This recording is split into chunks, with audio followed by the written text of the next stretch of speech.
I'm gonna share my screen. I have not done a very detailed presentation, but it helps me keep track of what I'm doing and where I'm going. I've read the questions you posted in the chat, and happily I have planned for them. So we'll cover those uh, once we start. So, and if you have any other questions, uh, feel free to type them in the chat, unmute yourself. Like this, the way in which I think of this training is not something in which I talk a lot and then I receive questions or open the floor for questions. It's supposed to be a discussion, so feel free to unmute yourself whenever if you have any questions or if you want to chip in on anything, because I think most of the times our struggles are very similar, and therefore you might have even better answers than the ones I have. I have not been debating in English particularly for a long time, since 2020. So potentially other people who are here and who have debated more recently can have better answers than the ones I have. So hopefully this is helpful also for me by listening to you and to your experiences. So first of all, and this is something you're gonna cover with Geneva more thoroughly in the next session, but I want to be very clear on something, which is sometimes judging and speaking as an EFL or ESL debater is very emotionally challenging, because you feel unheard, because you feel you're not reaching your full potential, because your language barrier is preventing you from reaching that potential. It is very mentally exhausting to debate in English. I know the struggle, and therefore I think one of the most important things that I think it's even more important than tips on how to deal with matter dumping, or tips on how to position your case, or tips on how to deal with teams who are EPL and do matter dumping, which I think are strategies that are important and that you should know how to deal with. The most important thing that I think you need when you're judging or speaking as an EFL or ESL speaker is to be very merciful with yourself, because most of the times it is very difficult to do it. It is very difficult to do the transition into speaking in English if you're used to, as I am, to a circuit that never speaks in English.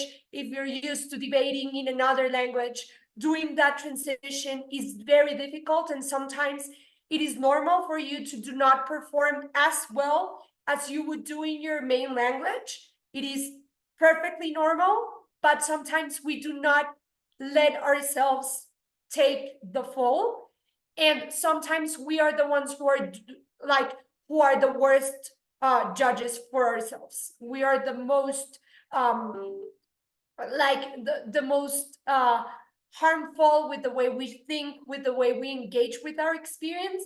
So the first thing I would say is you need to learn to be merciful and to understand that it is normal to have a difficult time into doing that transition. And most of the times it is very useful, or I find it very useful, to find a support system. And that support system can be someone who speaks your same language and who you can log off, right? You go and you speak. It's very important for me to always have someone in the tournament who I can speak in Spanish with, because it helps me log off. It helps me chip off of the language, which I sometimes tend to to attach to the amount of stress I am experiencing in a tournament, that's attached to the level of competitiveness that I am experiencing in a tournament. It also helps me a lot because I struggle to make myself clear when I speak in English, and sometimes when I need to speak about how I'm feeling or what I find difficult, it is even more exhausting to do it in English. So sometimes it is important to have a support system of someone who either speaks your language or someone who you already know how to speak with, which is someone who you're comfortable with, who knows the way you express yourself, who oftentimes knows what you mean. Because other issue that we have as ESL and EFL speakers is that sometimes the way we express ourselves is very different to the way other people who are EPL express themselves. So we do not understand their slang, we do not understand the way they are friendly with each other, because there are cultural barriers as well. So sometimes when you need emotional support, when you need a support system, you need someone you do not have that big of a cultural barrier, and sometimes friendship or time helps you deal with those cultural barriers. So I would strongly encourage you to find a support system. That support system can happen or exist within the tournament or outside of the tournament, but it is important for you to understand that if you're planning on judging or speaking in English competitively, you're likely going to have to look for those in order to survive the experience, because sometimes it's very mentally exhausting. And now, I don't know what's happening, and I don't know why you cannot see. Okay, so this is the image that describes my experience as a judge in an EFL, as an EFL speaker in an English debating environment.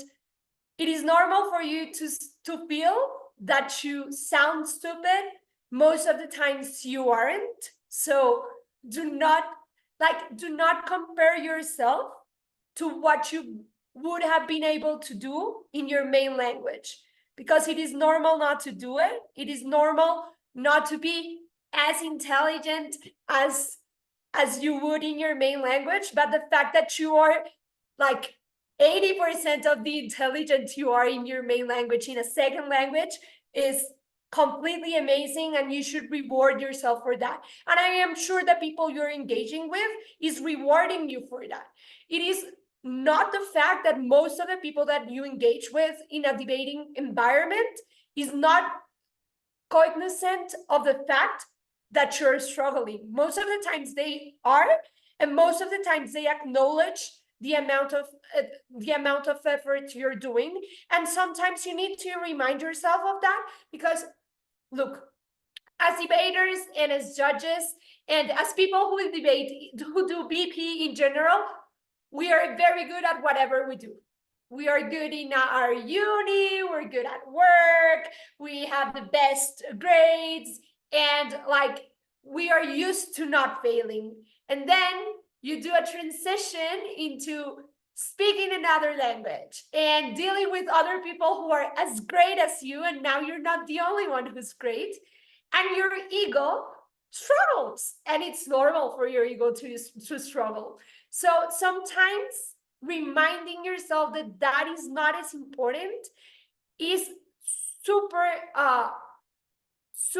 helpful for you to navigate the issues you're facing.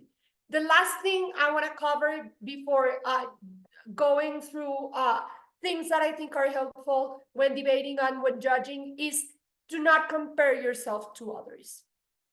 Some people have more facilities with languages, or I don't know if facilities is the way I should, people have an easier way to do languages than you do, or people have more vocabulary than you do, or people are more exposed to a language than you are. Do not compare yourselves to others. The fact that someone has been able to make a transition easier than you do, or the fact that someone, for example, I don't know, has a style that is easier to track for judges, does not mean that you're not doing the best you can, does not mean that you're not good enough. So do not try to compare yourself to others.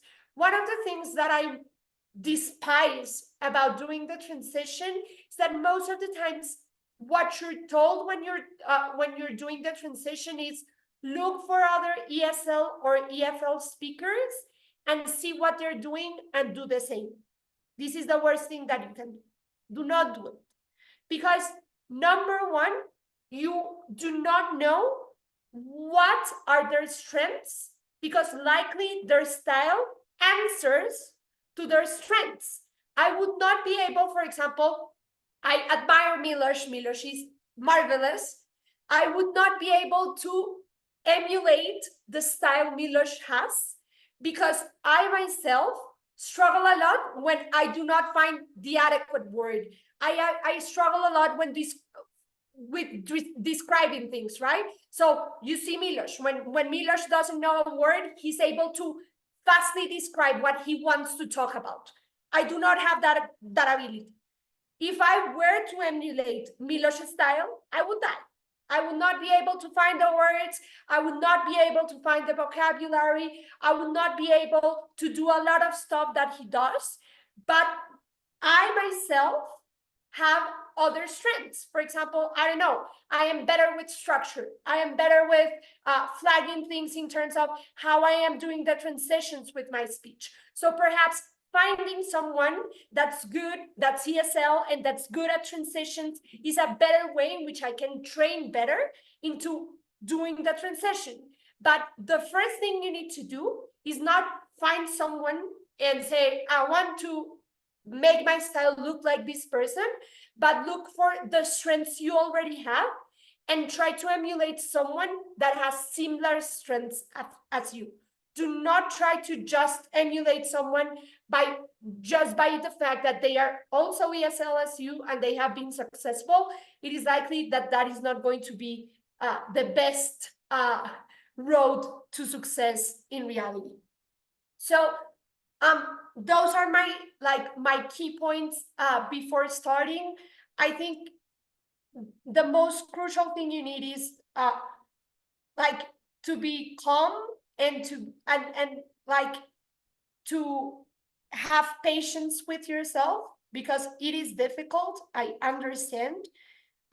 Like I struggle a lot with listening to myself in English. I do not like to be recorded. I do not like for example, to talk a lot in English, because I tend to look at myself and say, I sound stupid. And understanding that and dealing with that is very difficult. So it is normal for you to struggle. It is important for you to have patience with yourself, and it is important for you to have a support system. I am sure all the coping mechanisms that Geneva will cover in the next session will be super helpful, but I do think that it is important for you to acknowledge that speaking as an EFL or ESL speaker means that probably your mental toll and your emotional your emotional burden is going to be higher than the one that an EPL speaker often experiences, and you need to be mindful of that once you decide to speak a major in a language that's not yours. So that's basically what I wanted to cover beforehand. And now let's go with speaking. So let's start with debating. And there are three things that I think are important when debating. And lastly, I'm going to cover some drills that you can do to train yourself and do better when you're an ESL or EFL speaker and you're speaking in English. So the first one is positioning the case. You're never going to be able to martyrdom as an EPL speaker. You should not be trying to do it. You should not be trying to rap in English. You're likely not able to rap in your own language. You're likely not going to be able to rap in your second language. So do not try to do it, because likely you're not going to succeed. What I think it's important is for you to start thinking, and I was able to listen to the last bit of George's training, and I think it's very helpful what he covered on how to do openings and how to prioritize arguments. you're likely not going to be able to run all of what you thought of. You're not going to be able to run 4 arguments and 3 main points of rebuttal. It is unlikely, and if you do, I admire you, and you should be the one giving that workshop and not me. But I am not able to, so I'm going to tell you what I do in the other hand when I'm not able to do it. The first thing is then you need to pick your case. Your case should not be more than 2 arguments, because likely you're not going to be able to run the argument in as much detail as you should, and you're not going to be able to prioritize it and position it in the debate. So how does the prep time how does the prep time look like then? It looks like oftentimes you're having a bunch of arguments, a bunch of roads to win your paths to victory, and you need to choose one. And that choosing of your path to victory has to be very strategic. It has to look like you being able to summarize your path to victory and explain why your path to victory is better than any other path to victory in the debate. So, what does this mean in reality? It means that you as a debater need to work on what we call meta a lot more than an EPL speaker, because you need to do more weighing than an EPL speaker, because you're not going to be able to run all of the arguments. You need to position your case better, and you need to be better able to outframe your rivals. So those are the 3 main things that you should be training for when you are an ESL or EFL speaker. You should be training to explain why your path to victory is the most important one. This is by explaining why is it that you, I don't know, you have an effect on the most crucial actor in the debate, the most vulnerable one. Or you need to be able to characterize or frame the debate into a scope of people or of actors or a scope of situations in which your arguments are the most important. Or you need to explain why is it that your path to victory is logically prior to anything else, and nobody can win the debate without this path to victory or whatever. You need to train yourself on that, because debating, and as any other like sport in reality, you need to train your muscle memory. When you're in a space of stress, such as debating, like for example, an out round or even a final or a round 9 in a bubble room, you under stress are going to try to do what your instinct tells you. That's why when you're under stress, you only think about arguments and what's going to happen and whatever. But if you have muscle memory, because you have done this thing about choosing your path to victory and prioritizing during prep how to prove that path to victory and how to frame and position that path to victory, that is something that you're not going to forget. But if you do not have muscle memory, I swear to God, because I've been there, done that, suffered that, you're going to forget about proving your path to victory, about positioning your case, and you're going to do arguments that are likely relevant, that are likely well constructed, but you're going to lose because someone else is going to outframe you, someone else is going to weigh their arguments against you, and you're going to lose. So when you train, you have to prioritize that. You have to, like, for example, I trained in Spanish, or when I debated competitively, I trained in Spanish. So I was used to being able to do my 4 arguments and winning the debate because I was able to mutter them when I was speaking in Spanish. But when I transitioned to English, and sadly my debating circuit is one in which we do not have tournaments in English whatsoever. So the only tournaments in English I did were Worlds. Well, I went to Worlds and I found out that I wasn't able to do my 4 arguments, and I was not able to prove effectively my path to victory. So what I started doing when I realized that is that even if I was debating in Spanish, even if I was training for another thing, even if I was debating, like, I don't know, a mini in Spanish, I would prioritize what I would need to do if I were debating in English. Why? To create that muscle memory.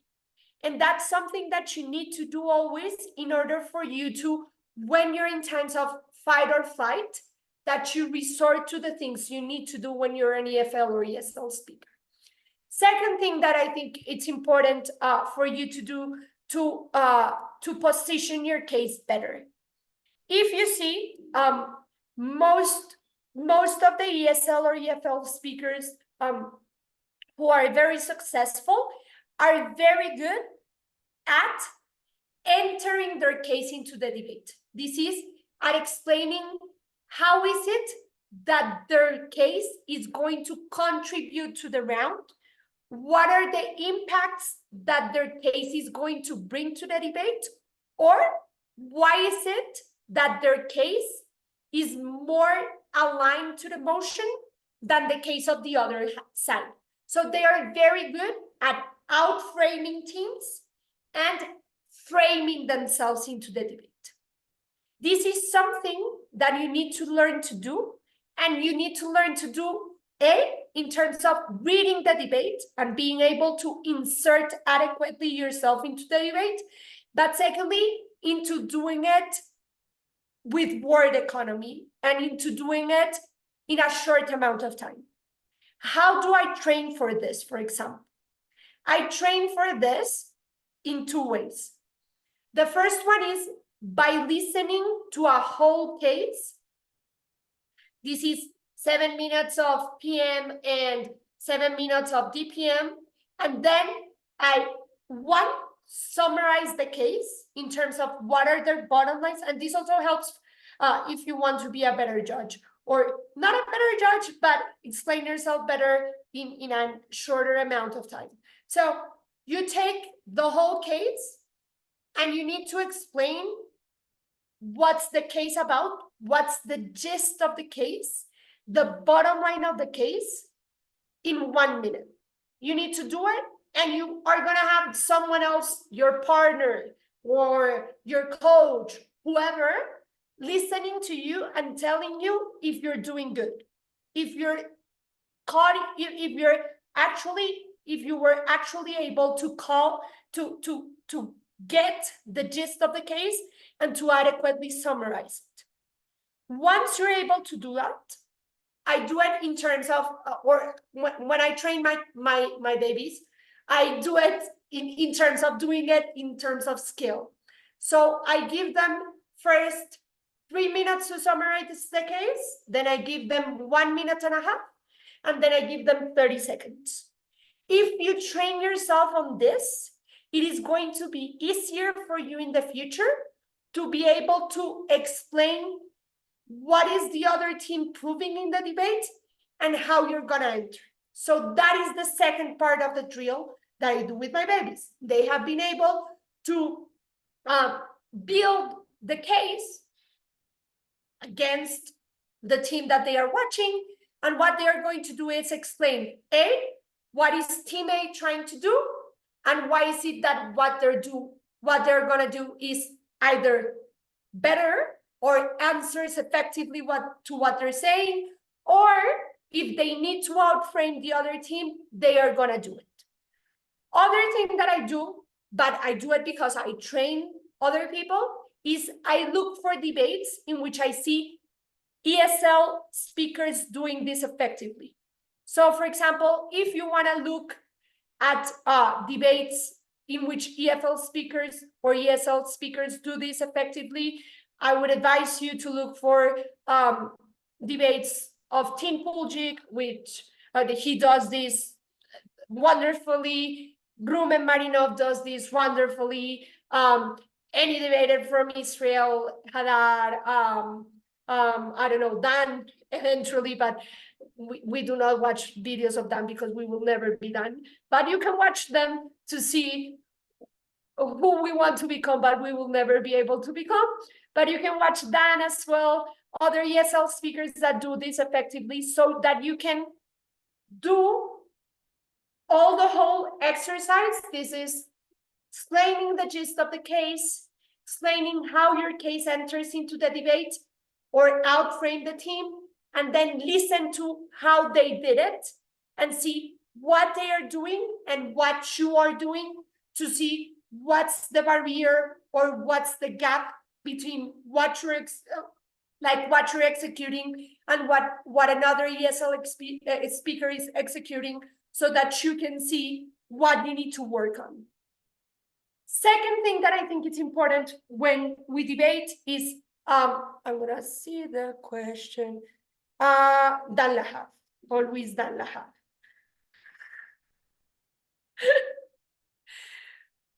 And also I can post debate like links to debates that I use with my babies in the Discord once we're done, so that you can check those out.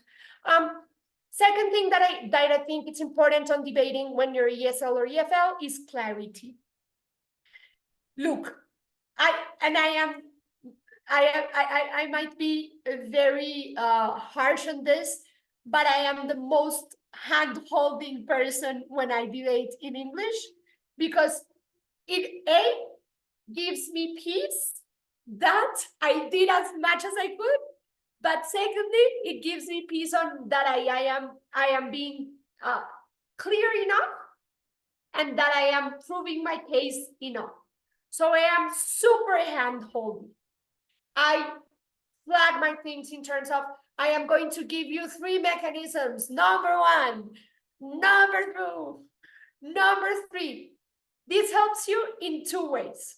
The first way in which it helps you is it helps you guide the judge into the transitions that are happening in your speech. It helps you, it helps the judge know when you're doing the headline of your argument, when you're mechanizing your argument, and when you're weighing or impacting your argument. Why is this important? Number 1, it's going to help you as a speaker, and I do this both in English and in Spanish. It's going to help you know that your argument is well substantiated, because you know you're feeling everything that your argument should have. And once you see that you aren't, you know that you need to either improvise or hope that the next speaker or that your partner is able to deal with the gap. But at least when you sit down, you tell your partner, I think the mechanization was disastrous, please fix it, because you know you should be doing it, because when you flagged that, you felt that you weren't able to be clear enough. The second thing that you need to be doing, and I think this is very important, is you need to be very, very clear in the bottom line of your argument. And the bottom line of your argument has two sides. The first side of the bottom line of your argument is, what is the logical consequence of your argument in the debate? This means that consumers are going to have a harder time into engaging with the financial system. Whatever. That's my bottom line. And then comes in the second part of a bottom line. What does that consequence mean in the debate? So if I have proven my bottom line that, I don't know, consumers are not going to be able to meaningfully engage with the financial system, what does this mean to the debate? This means that the idea that consumers are going to have better access, that OO was bringing the debate, is false, because I already told you that even if they have on paper access, they are not able to understand it, and they are not going to be meaningfully engaging with that system, likely they have access, but they do wrong stuff, they are going to have a worse time. Look, that what I'm doing is I am making sure that the judge that's listening to my argument has the same train of thought that I had once I was doing my argument. But secondly, if I control my bottom lines, I am able to understand to what extent I need to prove my arguments. Evidently, not all arguments have the same burden of proof. This is not something I am going to cover here because this is a whole other workshop or whatever. But if you're able to see the bottom line of your argument, you know how much mechanization you need in the argument in order for that to be proven. One of the biggest struggles I have as a speaker in English is that I always think that they are not going to understand me and that I am not proving anything in the debate. So being very clear in what is the bottom line of my argument gives me the ability to understand to what extent I need mechanization, but secondly, gives me the peace of mind that I have mechanized enough. Because sometimes we, as EFL or ESL speakers, tend to be super repetitive. Because I feel that if I say the same thing 3 times, you're going to understand one of those 3, and I am going to be good to go. The problem is you do not have time to say 3 times the same thing. So probably what you need to know is you need to know what you want to prove, to what extent you need to prove it, and therefore you're going to have the peace of mind of saying, oh, I had 5 mechanisms for this, but probably I'm good to go with 3. Last thing on what do you need to do in terms of clarity, it is very important for you to be able to control your transitions in the debate. And this is something that I struggle a lot with, especially because I think I am very clear. Like if I have an ability that I give myself props to, is I think I am clear. But the problem is my accent, the way in which my structure works, oftentimes is very much influenced by where I debate. I do not debate in Europe. I do not debate in the US. I do not debate in Australia or Asia. I debate in Latin America, which ultimately means what is clear for me is not clear for anybody else, because the structure we use in Latin America perhaps is very different than the structure other people do. So sometimes, and this happens to me when I listen to my kids. I listen to my kids debate and I say, oh, they are wonderful. I was able to track their transitions. I was able to see what they were doing right, to see what they were doing wrong. But I was overall able to get the gist of the case. And that's like what I care about with my kids. The problem is then they get judged by someone else and they get told that they are not being clear enough. And I listen to the same speech and I understand, but they don't. So what I think it's important in terms of clarity is not only your transitions, but that you're able to expose yourself to other circuits and see how much clearer are you within those circuits. So for example, what we did for my kids before WDC this year was we got them to record speeches in motion, blah, blah, blah. And we sent those recordings to different judges in different circuits in order to see what were the difference in terms of how were their speeches understood by other circuits and by other judges. This is something that you can do. Most of the times, I am not going to put myself out there because I am terrible at responding. But most of the times you're gonna find people who are more wonderful than I am, who are more responding than I am, that are likely going to be able to listen to your speech if you want to do it in 5 minutes so that it's not such a burden to the people who's doing you the favor. Likely that's a good choice, but you can record yourself in 5 minutes and send that speech to different judges in different circuits and see what's the feedback they have.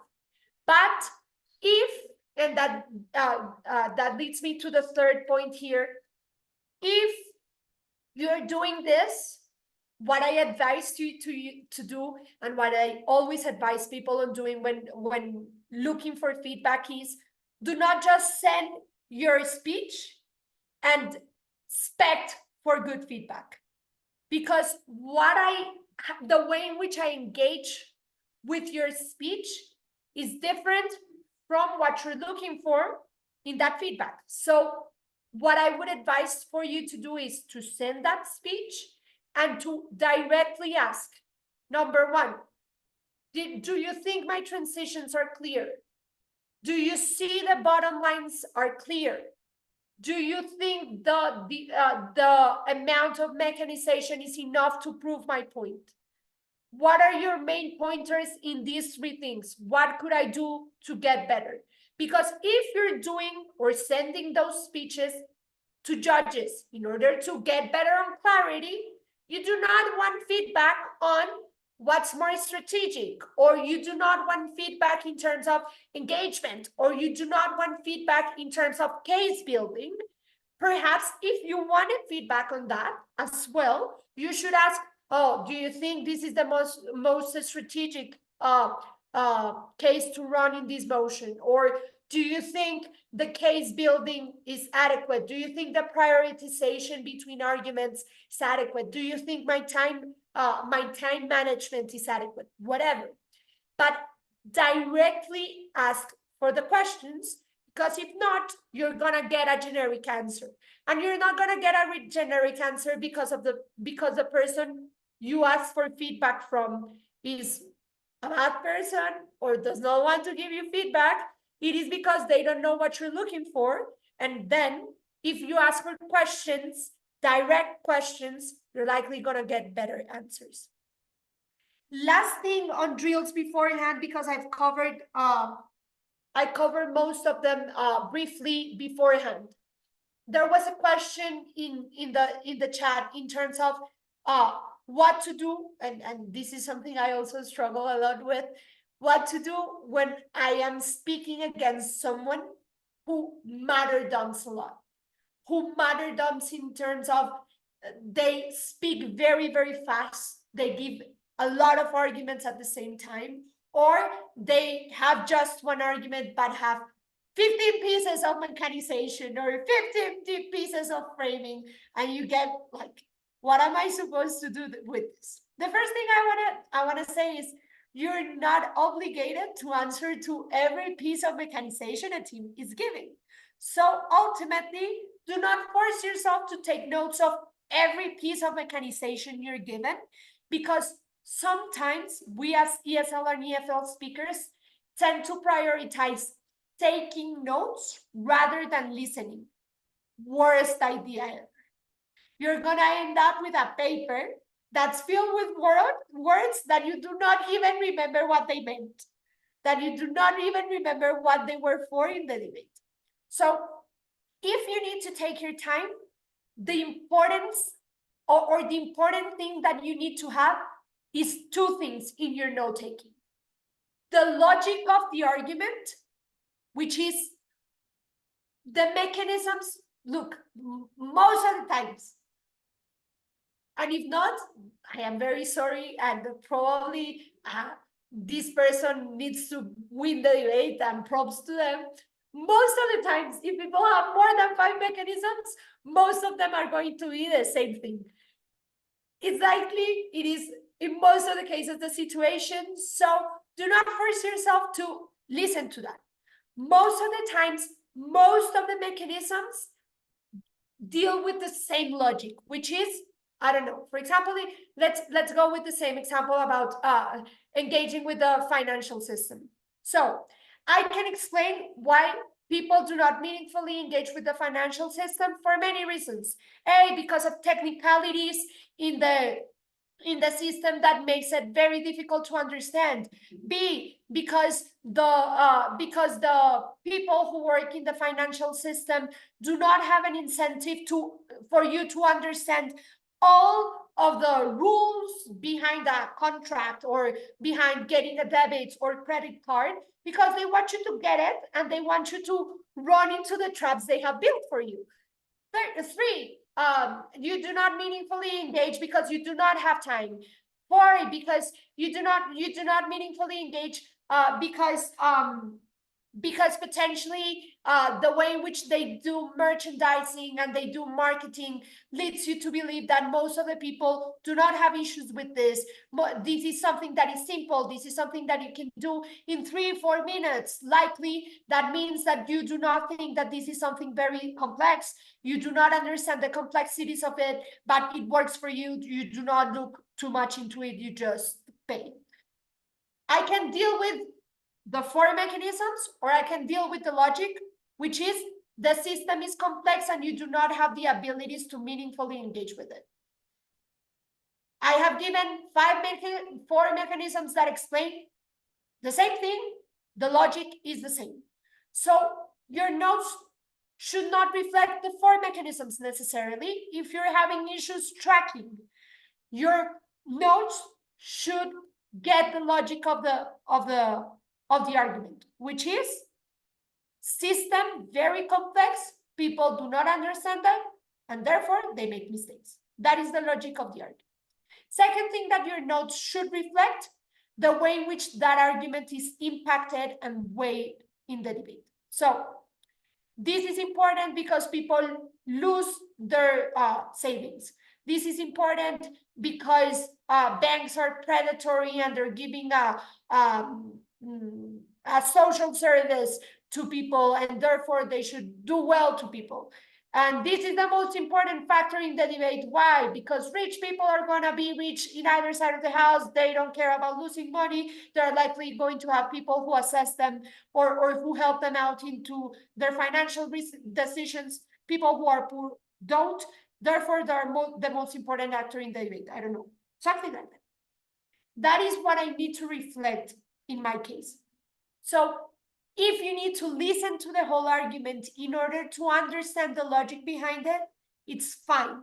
Do not force yourself to have all of the mechanisms behind it, because it is likely going to mean that you're not paying attention to the purpose of the argument within the round.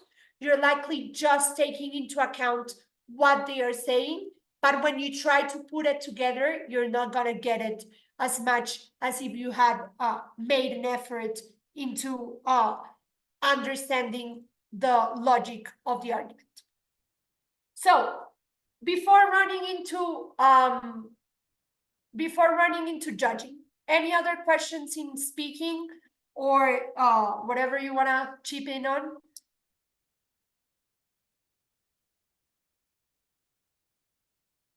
Yeah, I had one question in the chat that I really haven't had much about. I asked the question what to do when I have to touch upon a thing that I don't know the specific word for. Because up until yesterday's workshop, I didn't know what constituencies were, so. Yes, it oftentimes happens. It happens to me, especially with the way in which people pronounce things, because I thought they were pronounced differently, and then I do not make the connection between the word as it's written and the word as it's said, and then I struggle a lot. Sometimes do I have any tips for teams that are composed of one ESL speaker and one EPL speaker? Those teams have a better time than I did in the past, but I'll cover that before after Hannah's question. So what I would do is, I think one thing that you can do is, most of the times, or the thing, or the way I tackled prep time with my partner when when I debated was I knew I needed to have specific words, or I needed to know how to explain specific phenomena or situations in the debate, depending on the motion. So if you have a motion about religion, need to be able to know how to say, I don't know, priests, but you also need to know how to say the group of priests that select the Pope. I don't know how they're called in English, but for example, I ask myself those questions during prep time. I know that I need to describe the process by which the Pope is elected. And I know, I do not know what, so I don't know if they are called cardinals in English, because in Spanish they are called cardenales. But I know that I do not know that word, but I need to explain the process. So I take my time into seeing if I have all the words or the most needed words to explain the process I need to explain in the debate. Or for example, constituencies. Evidently, I would not have that word either. But constituencies are the group of people that elect someone else. Your constituents are the people who have the ability to elect you. So constituencies are a region or a portion of the population that you represent. Those are your constituents. But then the way in which you prevent for that is for you to have control of all of the how do you say, like, of all of the actors who are involved in the process that you're describing. Sometimes you're not gonna have them all. Sometimes you're gonna end up having to like juggle in terms of you heard a word and you had no idea. I oftentimes just go and look at my partner and I tell him, Jorge, I did not get it. I did not understand this. I do not know this word. But what I think is important is for you to prevent for that in beforehand. So if you are able to keep track of the things you need, or the processes, or the situations, or the phenomena, or the actors that you need to explain about, then if you have control of that, it is unlikely that that is going to happen to you in the round. If not, most of the times you're gonna explain it, I don't know, very like in a diffuse way, and likely your partner is going to be able to work it out. But most of the times you're not gonna have a very big issue with that. Most of the judges are very lenient towards making an effort to understand what you mean when you do not know like a specific word or technicalities. In my experiences, judges were very effective into understanding when I wanted to talk about a technicality, but I didn't have the language for it. The importance is that you try in your prep time to track or keep track of those, that so that you prevent that happens. And if you have any tips for teams composed of one ESL and EPL speaker, what I would say is it is important, and it is always important that you're able to know that you as an EPL speaker are like the one who's capable of helping your partner into finding all the words they need. So for example, in terms of what I already covered with Hannah, in terms of the processes you need to describe. So for example, helping them with word economy is something that you should be doing in prep.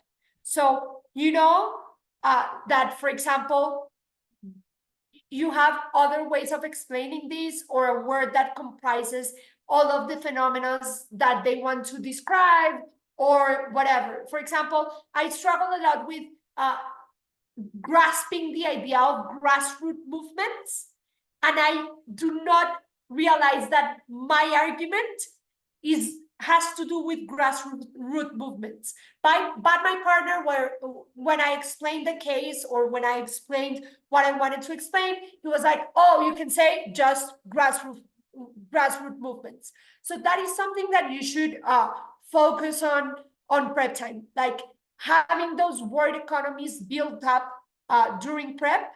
But secondly, even if they are speaking first or they're speaking second, and perhaps the other thing that you can do as an EPL speaker to help out your ESL speaker is in terms of rhetorics.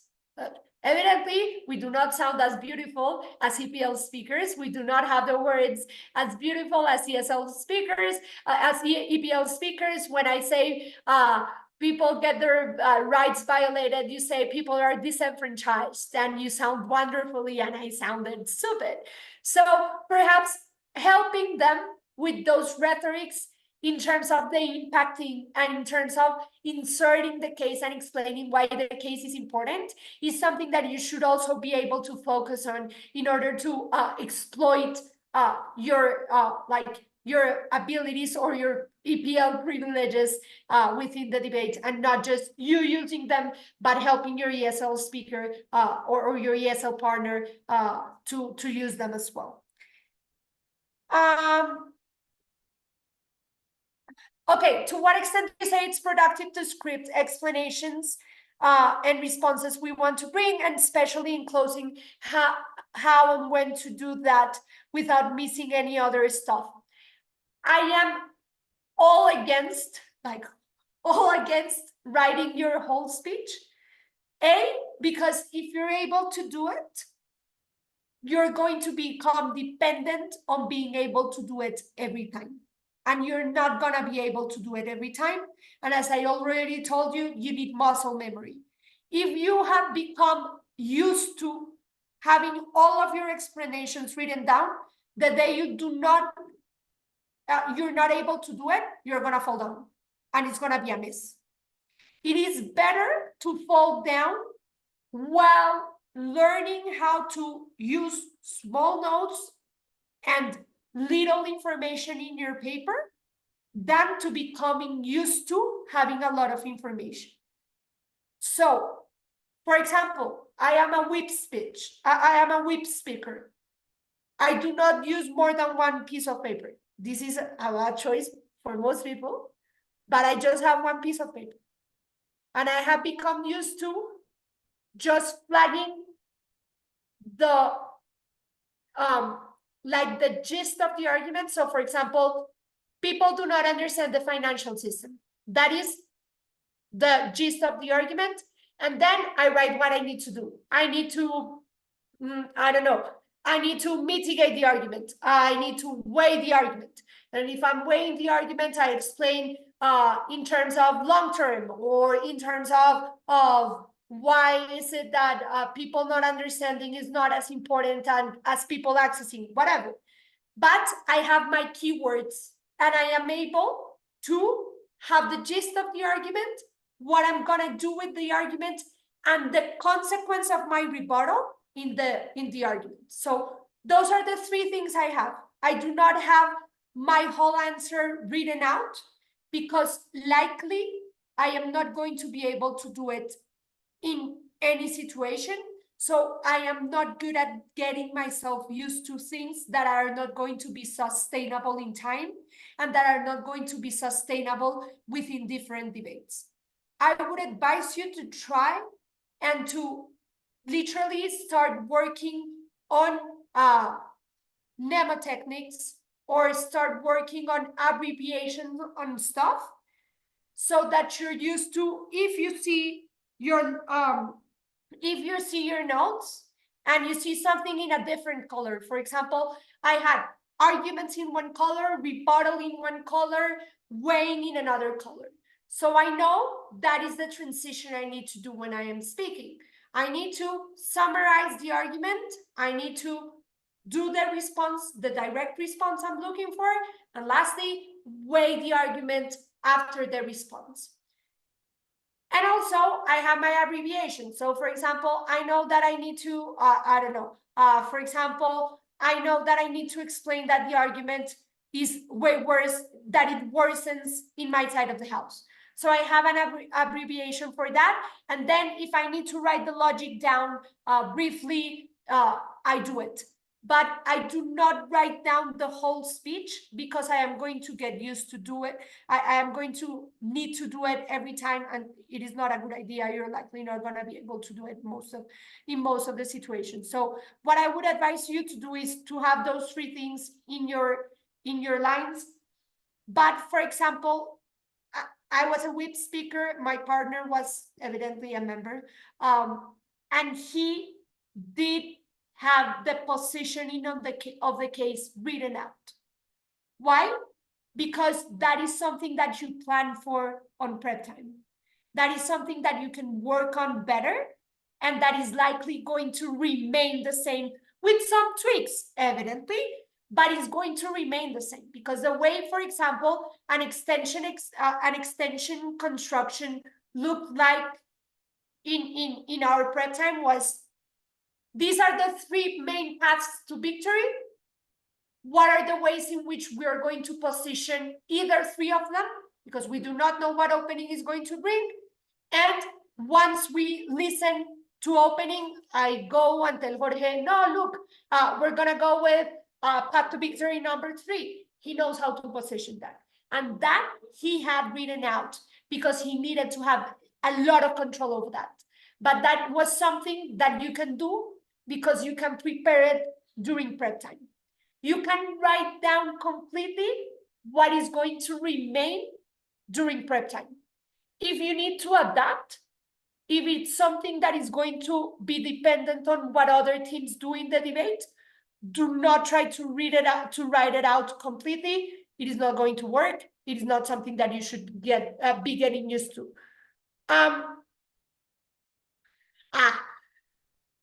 Okay. Piotr has a very good question that I do not have an answer to, but it is a very good question. We're sadly running out of time, so I'm gonna take. So what else I wanted to cover other than this, especially on judging? Give me a sec. Because I think Geneva is already here, and I'm sorry, Geneva, for taking your time. Oh no, Geneva is not here yet, so I get props to myself. So I'm judging. So note-taking, I think it's already what I already told you in terms of trying just to get the logic of the argument, the bottom line of the argument, and lastly, what the argument means in the debate is the importance of note-taking.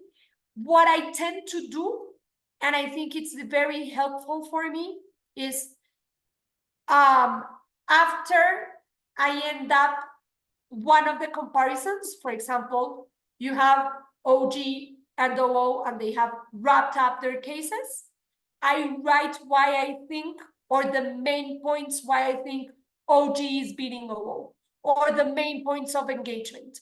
Why? Because A, as a chair, that is going to help me guide discussion, but B, it is going to help me when I do the OA. Why? Because I am going to be able to show them how they interact with each other instead of just summarizing what they have been saying during the debate. Second, on note-taking, I think it's important for you to be able to, in your notes, identify adequately, one, what is the framing of the team, B, what are the arguments of the teams, and C, what is the rebuttal and weighing that the teams do, so that you are able to track, A, how teams engage with that framing, how teams engage with those arguments, and how teams engage with those weighings. And that way you can keep track of those during the whole debate. That is something that helps me. That is something that also helps me give personal feedback because I tend to see where they lack, or I tend to see what they are asking for when they come and ask for personal feedback. So that's something that I tend to benefit from, from when note taking. Second thing that I think it's important when you're judging is specificity.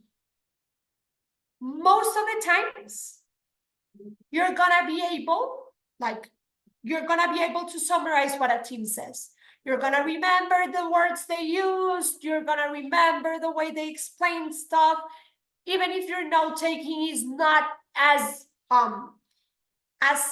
punctual as you wish it were, it is likely going to be something that is easier for you to do because you have already heard the words.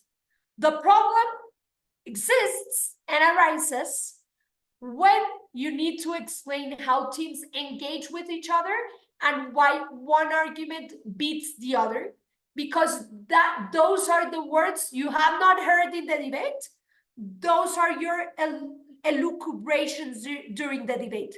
Those are the things you have thought during the debate, and those are the things you do not have words for. So if you want your feedback to be as specific as possible, the way in which you should do your note-taking specifically for your OA when you're a chair is a note-taking that helps you find those words that you thought of, but you did not listen to in the debate. For example, debaters are very used to a specific way of receiving feedback, of receiving OAs, a specific way in which they are told what they said and why that was not credited. Those things you should be looking for, that you should include in your OA. So for example, I think I tend to benefit from always being recorded, always given by other people, because I see the way in which they summarize something, or I see the way in which, or the lingo, like the slang they use, because I am not used to that slang. But debaters are used to receiving feedback on that slang, and when they do not, they get mad. So it helps you to deal with that slang such as to what extent an argument was proving, slang such as if an argument was comparative enough, if a rebuttal was effective enough, or slang of what a team explains in the debate in terms of what was advanced in the debate, a case was run. All of that is, honestly, and I don't want to be mean, but all of that is bullshit. You're explaining it, you can explain it in other words, but debaters, when they don't listen to it that way, they say, oh, bad judge, you did not understand me. Because we tend to externalize our guilt, right? We say, I didn't lose, you did not understand me.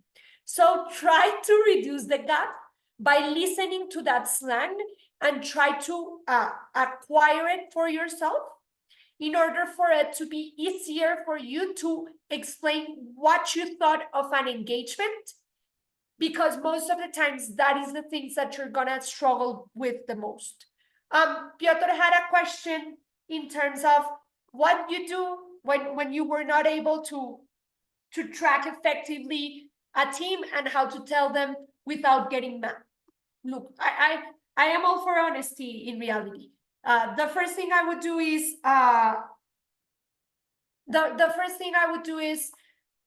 the sandwich method. I always go for the sandwich method. Is I understood this, I did not understand this. Because when you explain what you understood, you de-escalate the situation, because they say, oh, you got something. It is not the fact that you did not understand a thing I said. When you do that, you de-escalate the situation, because now they see that you got something. And then if you were not able to understand the whole case, explain to them, why did you struggle? Is it the fact that they were talking too fast? Is it the fact that they were not flagging and you were not able to understand what they meant or where they were going? Is it the fact that you were not able to understand the words they were using or whatever? Perhaps.